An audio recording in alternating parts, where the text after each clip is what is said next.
Ada yang menarik nih di Pilkada Jakarta. Ini saya coba menafsiri secara pribadi ya, bahwa Ridwan Kamil mencoba ingin membenturkan antara pendukung Ahok dan pendukung Anies, anak Abah.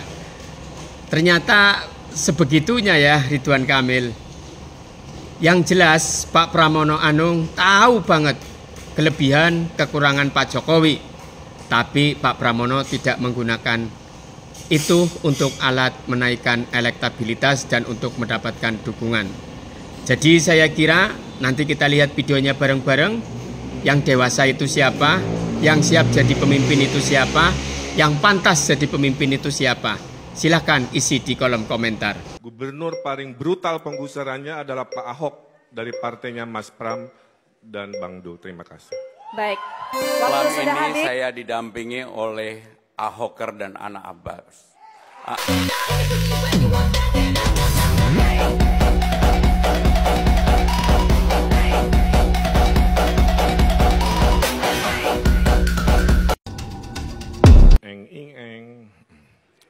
Begini, Jakarta itu masalah utama di semua kota-kota di dunia adalah overpopulation, populasi yang tidak terkendali, Mas Pram, Bang Dul ya. Sehingga dalam 5, 10, 15 tahun ke depan, proses pemadatan kota itu kan menjadi penting.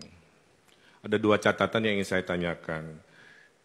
Bagaimana menghitung konsep koefisien luas bangunan untuk mengakomodasi pertumbuhan penduduk itu yang ideal buat Jakarta?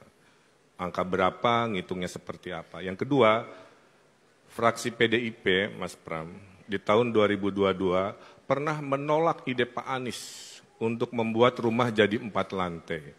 Dengan alasan katanya bikin beban Jakarta, dengan alasan katanya persiapan Pilpres. Jadi ideologinya itu kemana sebenarnya dalam merespon masalah ini? Makasih.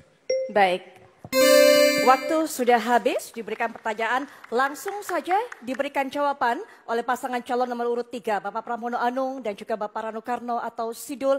Waktunya 2 menit mulai dari Bapak berbicara, kami persilakan. Pak Ridwan Kamil yang saya hormati dan Pak Suswono yang saya hormati.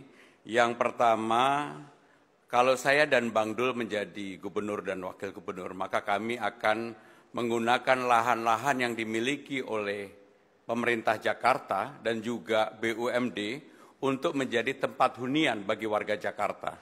Kami akan mengembangkan kantor-kantor kecamatan, kantor kelurahan, kantor desa, sekolah-sekolah yang ada untuk dibuat hunian ke atas, menjadi make use.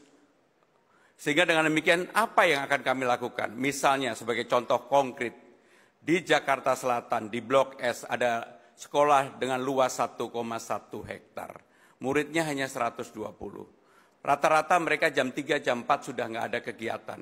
Nah yang seperti itu akan saya gunakan untuk membuat yang pertama, lantai 1, 2, 3, 4, 5 ke bawah menjadi valet parking.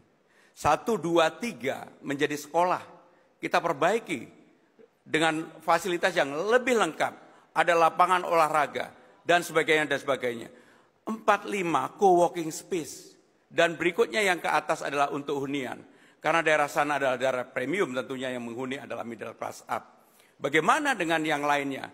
Hampir semua tempat yang dimiliki oleh BUMD maupun pemerintah, kita bisa gunakan untuk itu. Tadi pertanyaan yang kedua dengan Mas Anies, memang nggak apa-apa ada perbedaan. Tetapi saya kemarin sudah berdiskusi secara langsung dengan Mas Anies. Gagasan ide Mas Anies akan saya lanjutkan, walaupun fraksi saya berbeda untuk itu. Bagi saya nggak apa-apa. Inilah yang akan kita bangun untuk Jakarta. Apa yang baik kami lanjutkan, baik dari Mas Anies, baik dari Pak Ahok, Bang Foke, dan Pak Sutioso. Saya berkomitmen untuk membangun itu. Terima kasih.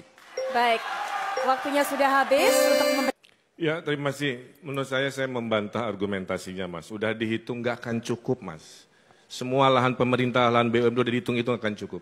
Harus kombinasi antara seperti yang tadi disampaikan, dengan lahan di atas pasar, TOD dan lain-lain, dengan densifikasi, rumah existing dibolehkan, di Tebet di mana yang hanya 2 lantai, di Tanah Abang yang hanya 2 lantai bisa 4, 5 dan seterusnya. Sehingga orang yang tinggal bisa lebih banyak.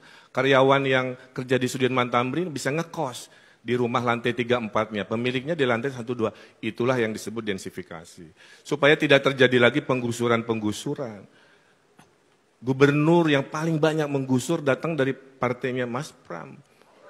Pak Ahok itu menggusur 113 kasus penggusuran, CNN April 2016, dan menurut JJ Rizal, gubernur paling brutal penggusurannya adalah Pak Ahok dari partainya Mas Pram dan Bang Do. Terima kasih.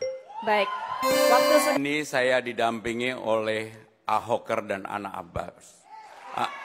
Sehingga dengan demikian saya akan menggabungkan, bagi saya tidak mau menjawab itu, tetapi saya berkomitmen. Di dalam membangun Jakarta, saya lebih memanusiakan orang-orang yang memang perlu mendapatkan pertolongan. Sehingga dengan demikian catat apa yang menjadi omongan saya. Kalau saya menjadi gubernur, saya tidak melakukan penggusuran. Yang saya lakukan adalah pemberdayaan. Dan itu yang dibutuhkan oleh warga Jakarta. Maka saya fight untuk maju ini setelah melihat persoalan di bawah. Kartu Jakarta Pintar, kartu Jakarta Sehat. Orang banyak sekali, kartu lansia yang harusnya mendapatkan, tidak mendapatkan. Dan itulah yang membuat semangat saya untuk hadir dan tampil menjadi orang yang menyelesaikan persoalan yang ada di bawah, persoalan rakyat Jakarta. Termasuk BUMD pasar tadi, itu kan milik BUMD. Sehingga demikian pasti akan kami bangun juga. Terima kasih. baik.